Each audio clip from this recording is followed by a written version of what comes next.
Hello everyone, this is Akatek Yugi as usual. So in this video, I'm gonna show you how you can get to download the Yo VJ application onto your phone. So the only application to which you can get to install the Yo VJ application from is the Google Play Store. So get to tap on search, then get to type in Yo VJ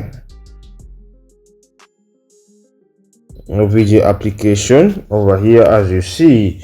So when you get to land over here, of course you're gonna see a couple of things on the screen over here, but what you're gonna do is to tap on install so that you get to download and install this application. It's only 5.88 MB, so it's gonna take a little while for this application to be installed onto this phone. Let's wait for a few seconds, then we tap open.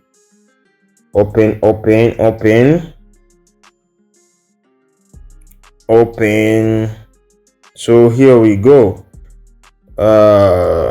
Thank you for joining Yo VJ. Okay, click here to get started. But I'm on